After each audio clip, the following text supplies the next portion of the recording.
Cumprimento a amada igreja na paz do Senhor.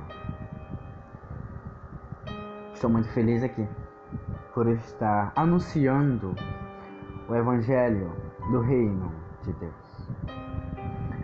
Já agradeço aos pastores, ao pastor que me convidou,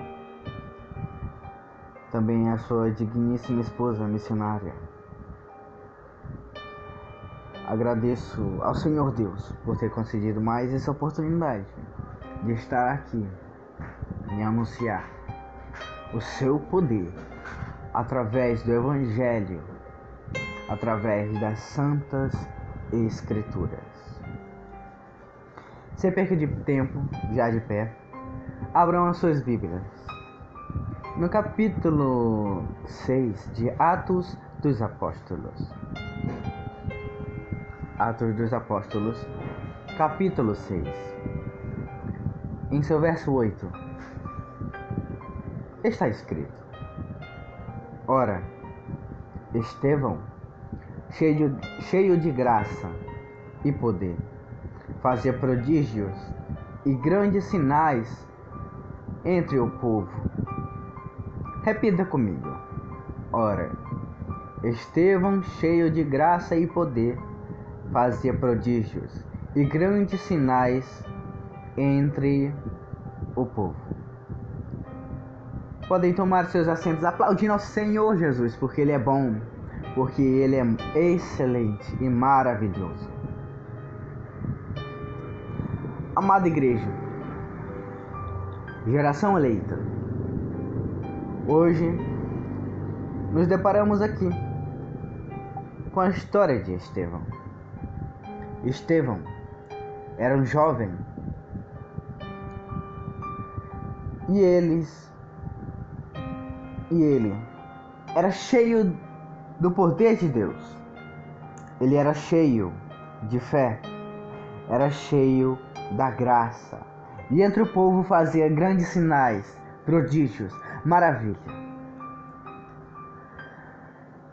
A fé, Jesus diz, que move montanhas.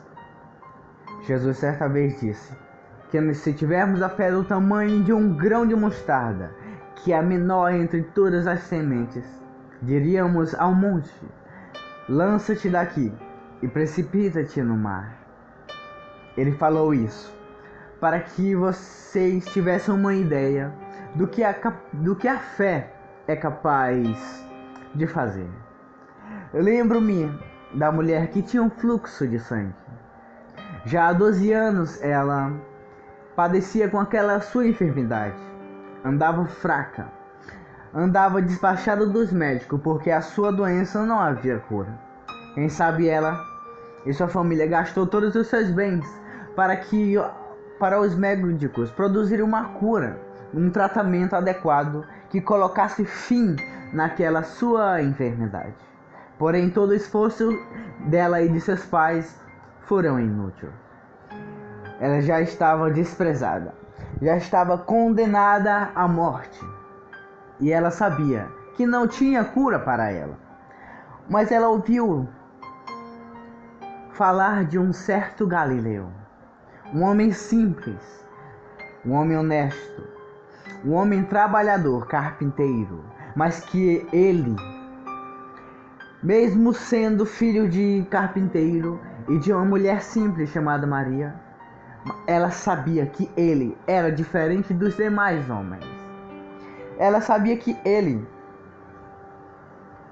fazia prodígios, milagres e maravilhas. Sabia que ela tinha em sua mente que ele era apenas um profeta, mas mal sabia ela que ele era o Senhor dos exércitos. Mal sabia ela que ele era o Verbo encarnado. Aconteceu que ela, sabendo que seu estado deplorável levaria ela à morte, se inspirou em encontrar aquele certo Galileu chamado Yeshua, chamado Jesus. Observe que uma pessoa, por perder muito sangue, a sua estrutura física, ela vai se compactuando, ela vai perdendo as suas ela vai perdendo sua estrutura muscular. O seu físico vai se definhando, vai perdendo as suas forças, vai perdendo o vigor. Então ela já estava com muito sangue derramado. Como estaria a pele dessa mulher?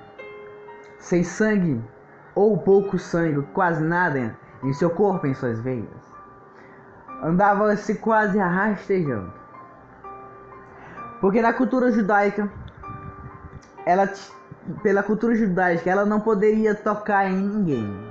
Ou seja, ninguém ajudou ela a chegar aos pés de Jesus.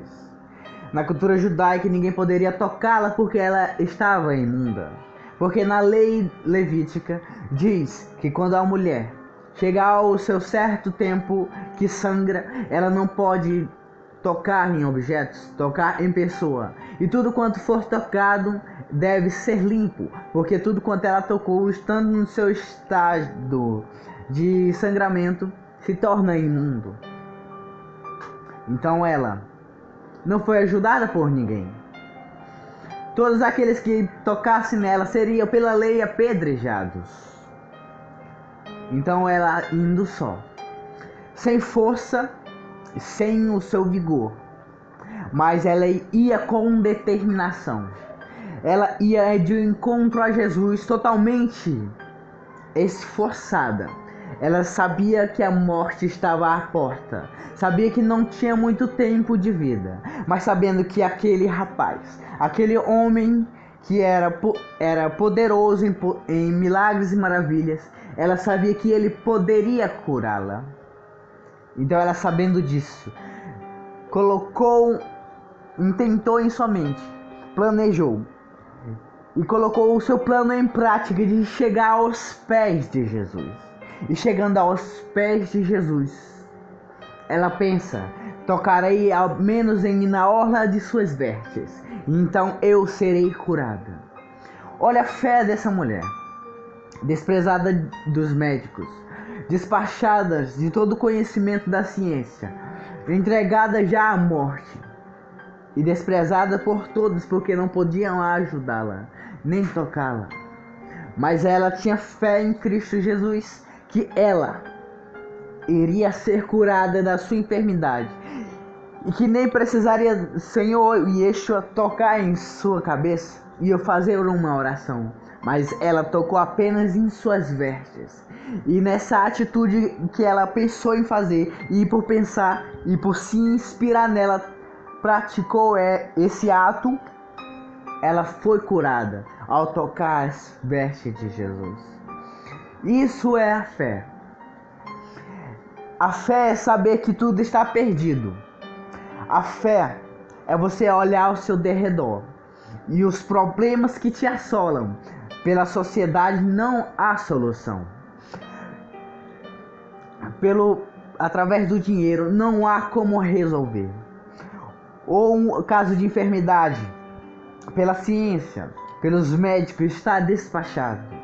A fé é saber que no meio de uma grande perseguição, no meio de um grande acontecido, que aos seus olhos, a sua incapacidade mental não pode arranjar uma solução. Mas sabendo você que não há solução, a fé é depositada não em seu braço, não em sua força, não no cheque, não no dinheiro e nem nada da terra, mas a fé é depositada no Senhor dos Exércitos, é depositada em Cristo Jesus. Então a fé dela não estava mais depositada nos médicos e nem do conhecimento secular, das medicinas e das raízes de plantas, e também nem nos magos e feiticeiros, mas agora sua fé, depois de ter provado tudo e achado insolúvel o seu problema, agora sua fé foi totalmente dedicada a Jesus. Então, pela sua fé ser tão enorme, ela tocando nas vestes de Jesus, ela fica curada. Isso é fé. Saber que existe um problema, mas não encontra a solução e deposita a fé em Cristo Jesus. deposita a fé em Deus, sabendo que Deus amparará, sabendo que Deus, esperando em Deus, que Ele trará o êxito sobre determinada área da sua vida, tanto material como psicológica ou espiritual. Isso é fé, esperar em Deus tudo que Ele tem para você, esperar somente em Deus, que Ele trará a solução sobre os seus problemas. Então Estevão tinha fé. Estevão acreditava que Jesus era verdadeiramente o Messias. E portanto ele crê que ele era o Messias. Ele professava fé no cristianismo. Ele era conhecedor também das Santas Sagradas Escrituras. Ele era dedicado, jovem inspirado, dia, tarde e noite, no ministério da palavra, buscando as revelações de Deus, buscando mais de Deus através da palavra e seus significados. Ele era totalmente integrado na palavra. Era cheio de fé. Ele sabia que Jesus era o Messias prometido.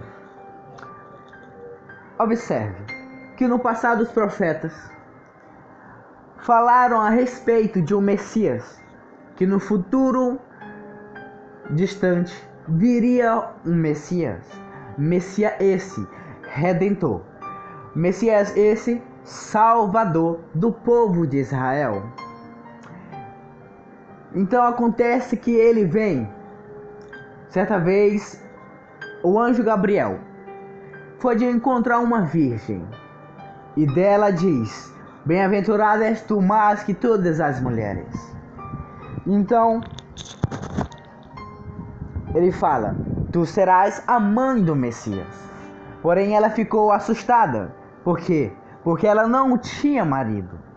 Mas o anjo disse: não temas, mas o que será gerado em ti será do Espírito Santo de Deus.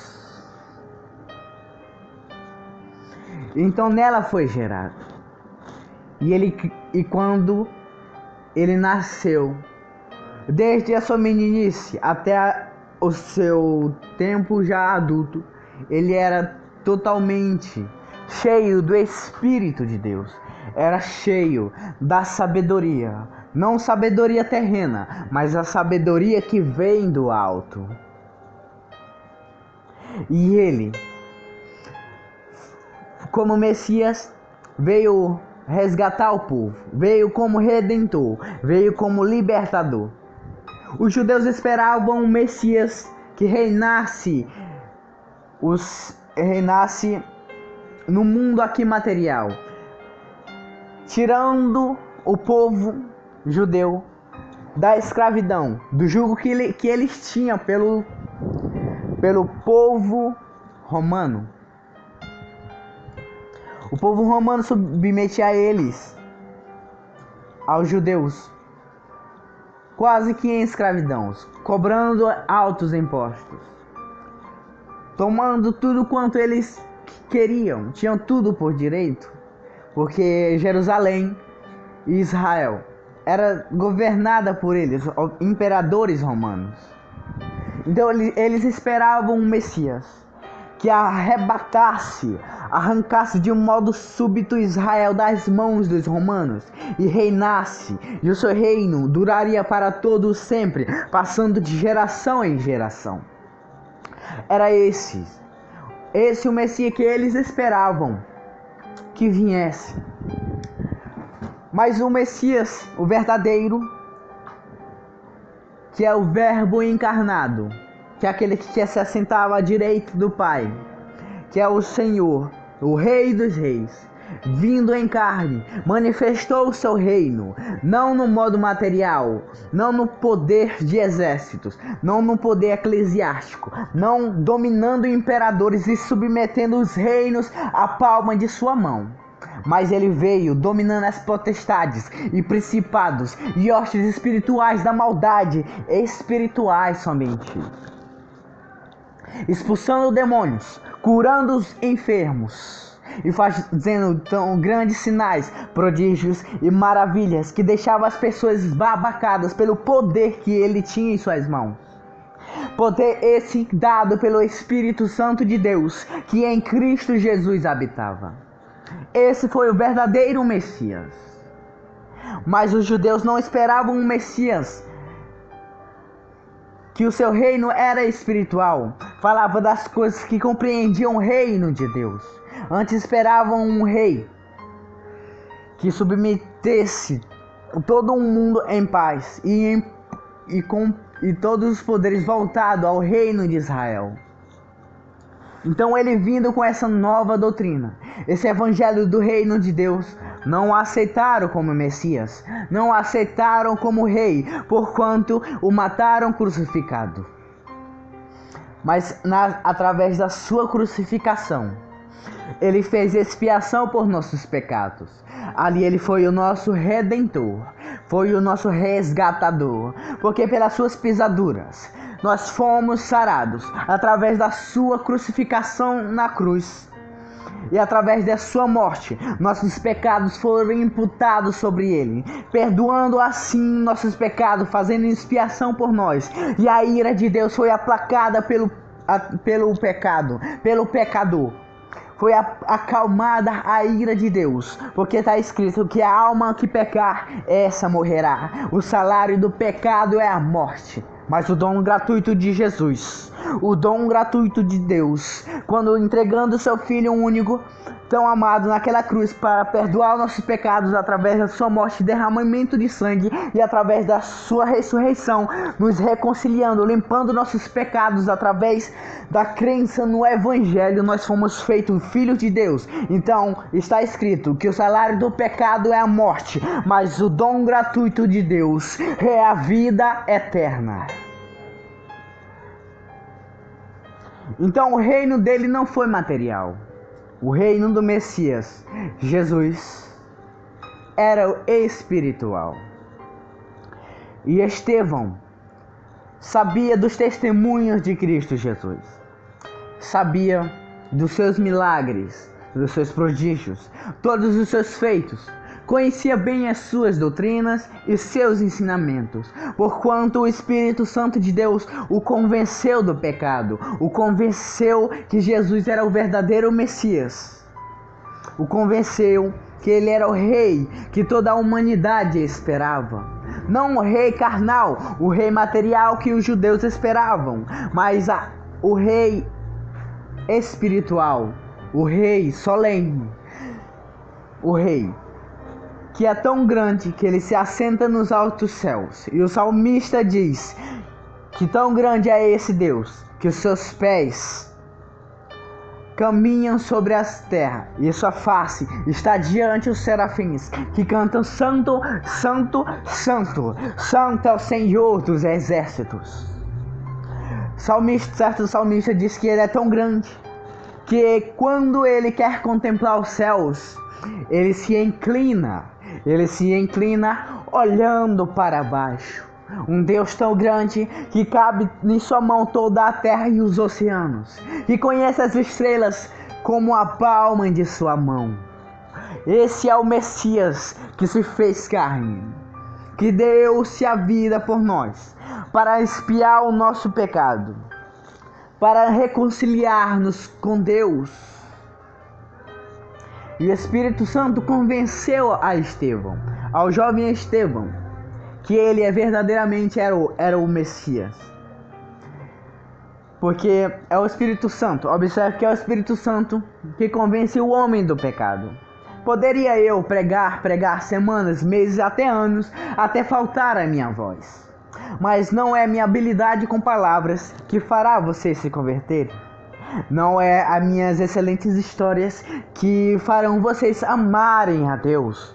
Pelo contrário, é aquele que, quando Jesus disse que se levantaria aos altos céus, enviaria o Consolador, e dizendo dele que eu enviando o convenceria o homem do pecado, da justiça e do juízo. É ele que convence do pecado. Tendo um pregador o conhecimento, mas não tendo ele o Espírito Santo, todas as palavras que ele falar, elas são inúteis, são palavras jogadas ao vento.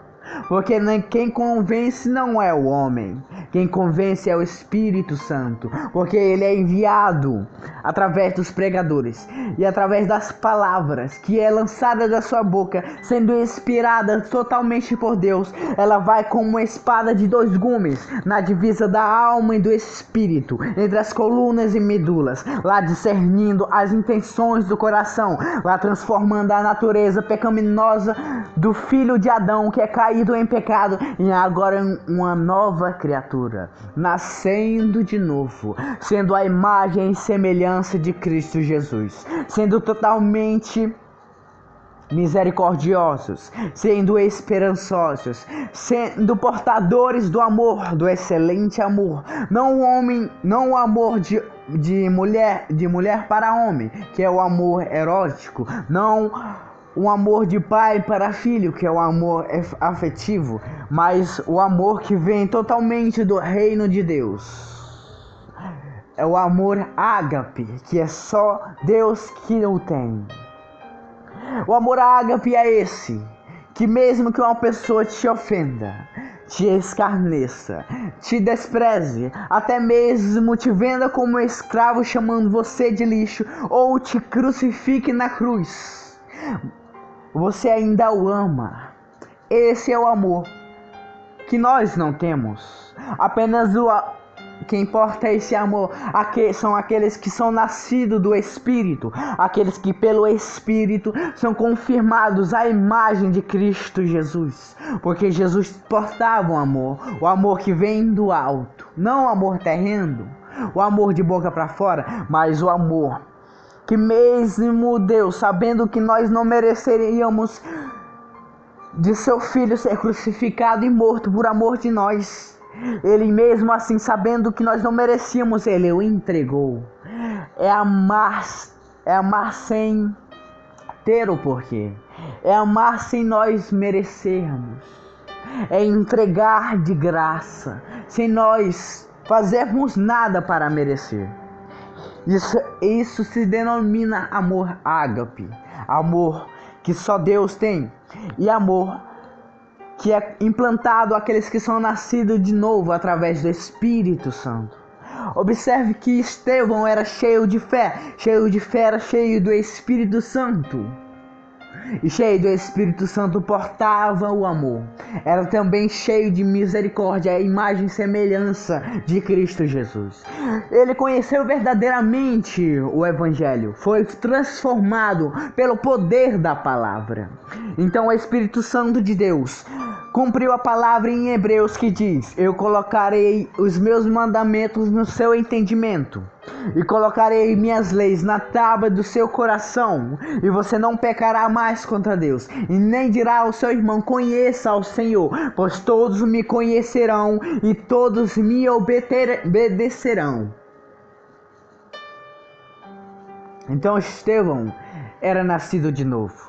Ele tinha um poder concedido pelo Espírito Santo de Deus.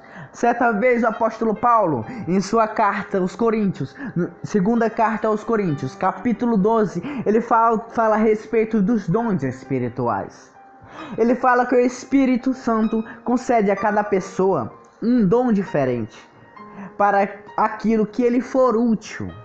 É o Espírito Santo que escolhe os homens e mulheres, os quais os dons que ele vai dar para fazer a obra de Deus, para que o reino de Deus avance aqui nessa terra.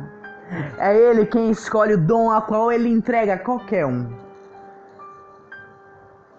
Então o Espírito Santo, habitando em Estevão, entregou o dom do amor, entregou o dom da fé, entregou a ele a sabedoria. Sabedoria essa que aqueles da sinagoga dos alexandrinos, das sinagogas dos sirineus e tanto os fariseus e tantos escribas e saduceus debatiam contra Estevão, Observe que eles eram exímios estudantes do Decálogo, dos 10 Mandamentos e também da Torá, e também do Pentateuco, que são os 5 primeiros livros escritos por Moisés da Bíblia. Sabiam de todas as exegeses do tempo, todas as hermenêutas das escolas de teologia da época. Eram homens e mulheres eram homens com sua inteligência totalmente elevada das dos demais, porque eram homens que se entregavam a estudar toda a lei, a conhecer as histórias da Bíblia e de lá tirar os mais belos ensinamentos. Mas quando esses que tinham uma inteligência elevada, que eram considerados como gênios da época, sacerdotes, escribas, levitas, principais dos judeus, esses, quando debateram contra Estevão, eles não podiam resistir à sabedoria a qual Estevão tinha. Observe que um simples jovem, a qual a sociedade não dá nada por ele, a qual a sociedade olha com aquele olhar de lado, aquele olhar de reprovação, aquele olhar dizendo: esse não porta nenhuma sabedoria. A esse, ele portava sabedoria que excedia, era transcendente, iria mais além da imaginação daquele sacerdote, daqueles que estavam na sinagoga debatendo com ele a respeito das Santas Escrituras. Eles não podiam resistir ao espírito ao qual Estevão pregava, porque observe que eles tinham um conhecimento elevado dos demais da sociedade que não tinham tanto estudo assim. Eles estudavam apenas o conhecimento horizontal, aquele conhecimento que vem do mundo, aquele conhecimento que vem das faculdades de teologia, que vem dos bacharelados de teologia, os seus doutorados, ou aqueles estudos mais elevados da teologia, doutores verdadeiros em divindade. Esses eram considerados como excelentes homens, muito inteligentes, estavam ali aptos para exercer seu ofício, que era anunciar a palavra da Torá, que do Antigo Testamento. Mas eles, tendo toda a sua sabedoria, não poderiam rebater os questionamentos, rebater o conhecimento a qual Estevão portava. Por quê? Porque isso acontecia, jovens? Acontecia porque o mesmo Espírito que estava em Estevão estava em Jesus. Em Jesus e na sua meninice, certa vez a Bíblia relata que ele debatia com os fariseus, com os sacerdotes, com os principais da sinagoga, e todos diziam: tudo que nós falamos ele sabe, mas tudo quanto ele fala, nós não sabemos de nada, porque ele tinha um Espírito Santo, e o Espírito Santo dele concedeu a sabedoria a ele, pois ele era todo um portador da sabedoria, porque ele era o próprio Deus. A sabedoria que ele portava não era terrena. A sabedoria portada por Estevão também não era terrena. Foi concedida pelo próprio Deus. Tão modo que tudo quanto eles falavam, eles não poderiam resistir ao Espírito e com a ousadia que Estevão pregava. Pregava com tanta sabedoria que deixavam eles pasmados pelo conhecimento que aquele jovem portava. Jovens que eles, os fariseus, os doutores da lei, os saduceus, sacerdotes, não pensavam que ele tinha essa ousadia inteira. Não pensavam que ele portava todo esse conhecimento. Foi aí que eles erraram. Porque ele, sendo temente a Deus, Deus entrega o dom imediatamente da palavra a ele. Entrega a sabedoria, a qual ele debate contra aqueles homens, contra os preceitos de homens que são implantados naquela época, contra as heresias, as quais eles implantam na mente das pessoas, para que elas cumpram todas as suas palavras, cumpram todas as suas tradições essas que são implantadas por eles mesmos, tradições que vão contrário à palavra de Deus. Ele debatia contra isso, e era como rolo compressor, passando, destruindo todo tipo de heresia, todo tipo de falso profeta, todo tipo de palavra torpe, todo tipo de conhecimento secular que para Deus não vale nada. O conhecimento excelso, solene e que interessa a Deus não é o conhecimento das faculdades, não é o conhecimento que o homem pode dar, mas o conhecimento que excede todos os conhecimentos, aquele a qual o próprio Deus dá. Conhecimento e sabedoria essa que não vem da horizontal, não vem da terra, mas ela vem da vertical. Ela vem do alto trono da graça, concedido pelo Espírito Santo e pelo poder de Deus, sendo implantado às pessoas, conhecimentos aos quais nenhum pode rebater. Quem dera hoje Deus pudesse pegar ao menos meia dúzia de jovens e encher de sabedoria. Sabedoria essa que os doutores de divindades, em teologias, teólogos, esses que se consideram sábios, mas que não passam de profanos, tomara que Deus tome meia dúzia de jovens com tal ousadia e sabedoria, que batalhe contra os falsos profetas, contra as heresias, que façam o reino de Deus avançar. Eu creio que Deus pode fazer isso. Quem crê que Deus ainda pode fazer isso nos dias de hoje? Então observe que ele era cheio de fé, cheio de misericórdia, cheio de amor e cheio também de sabedoria. A Bíblia ainda relata que ele fazia sinais, fazia prodígios e maravilhas entre o povo. Jesus fazia maravilha. Observe bem o que Jesus aprontou em sua vida. Certa vez, Jesus estava no mar e começou o mar a ser sacudido pelas ondas e o barco quase afundava. A ventania sobrevia sobre aquele barco e quase fazia com que o barco viesse ao naufrágio. Então os discípulos, atemorizados, disseram: quem nos salvará dessa fúria do mar e desse ímpeto, desse vento? Então imediatamente foram a Jesus. Jesus estava na polpa do mar, estava deitado sobre uma cama, estava ali dormindo. E quando eles falaram a Jesus: levanta-te, Jesus, acorde, porque nós perecemos. Jesus diz: homens de pequena fé. Jesus tinha toda a fé. Jesus sabia o que era fé. Fé é o fundamento das coisas que não se veem, mas das que se esperam. Jesus sabia que eles podiam sim alcançar a fé através dele, que é Jesus. Certa vez Jesus disse que tudo quanto eles pedirem a Deus em seu nome, crendo, receberiam.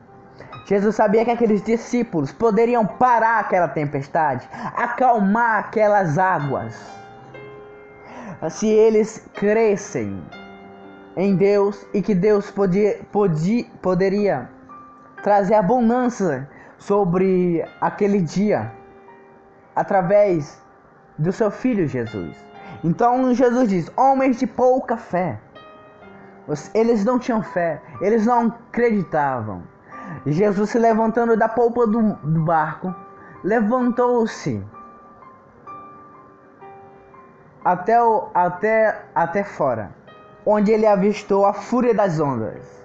e a força dos ventos e aquela chuva impetuosa. Ali ele diz: acalma. Imediatamente a chuva cessou.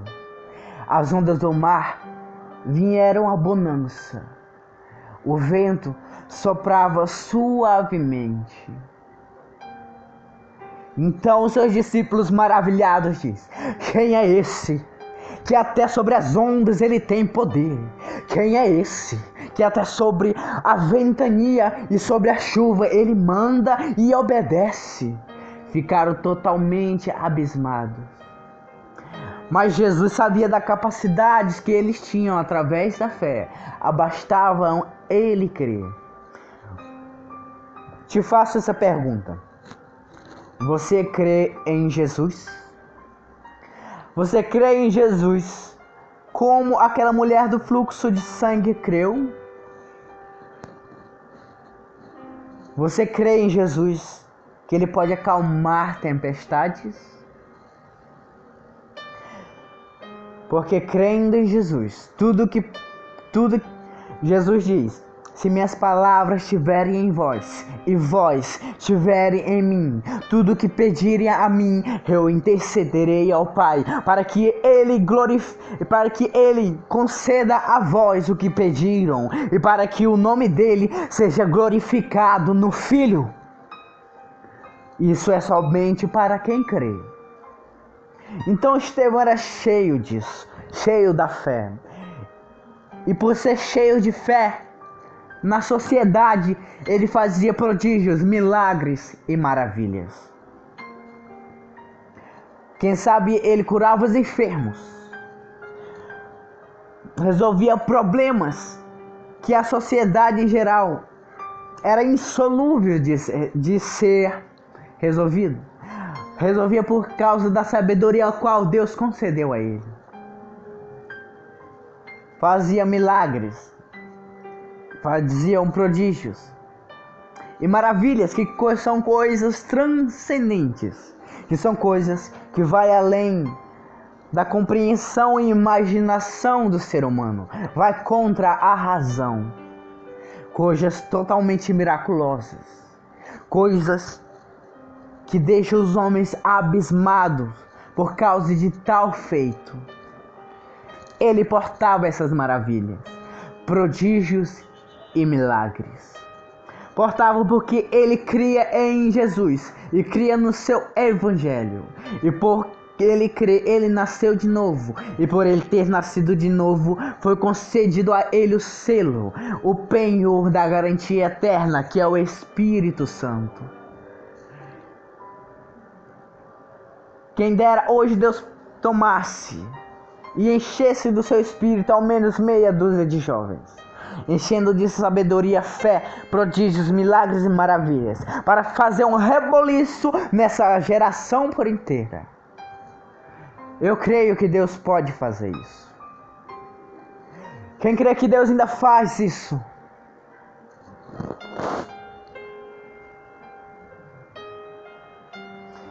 Então, por inveja, aqueles homens da sinagoga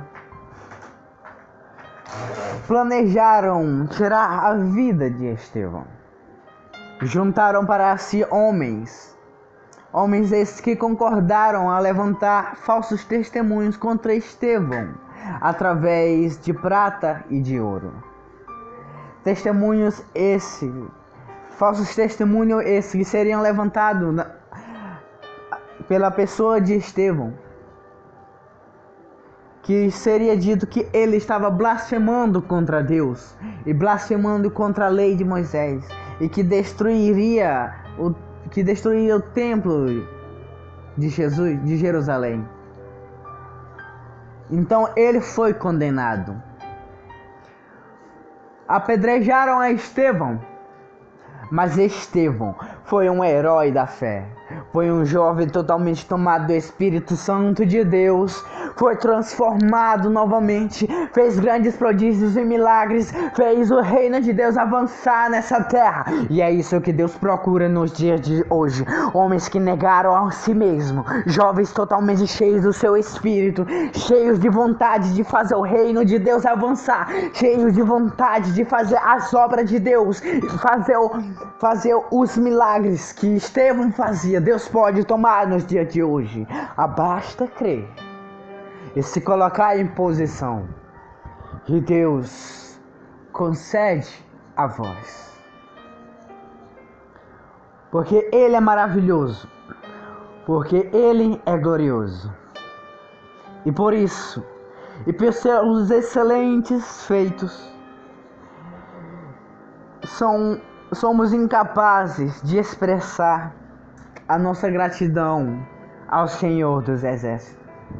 Somos incapazes de retribuir tal favor ao qual Ele concede a nós, mesmo nós sendo imerecedores, nós sendo pecadores.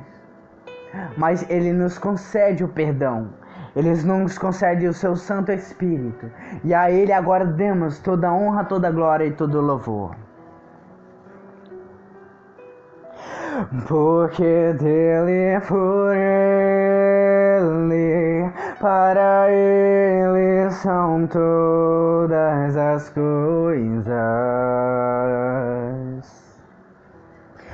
Porque dele, por Ele, para Ele são todas as coisas. Porque dele, por Ele, para Ele são todas as coisas. Porque dele, por Ele, para Ele são todas as coisas. A Ele a glória,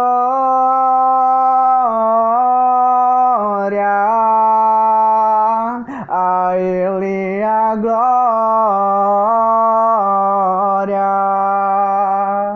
a Ele a glória, para sempre. Amém.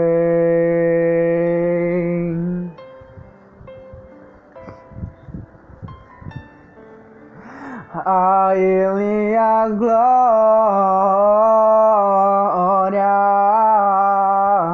a Ele a glória, para sempre. Amém. Quão profundas riquezas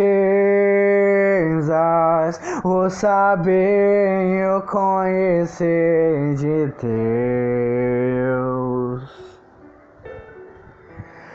quão insondáveis seus juízos e os seus caminhos, quão profundas riquezas o saber e o conhecer de Deus, quão insondáveis seus juízos e os seus caminhos. A Ele a glória,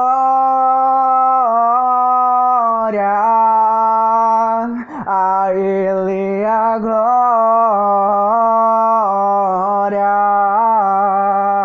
a Ele a glória, para sempre. Amém. A Ele a glória,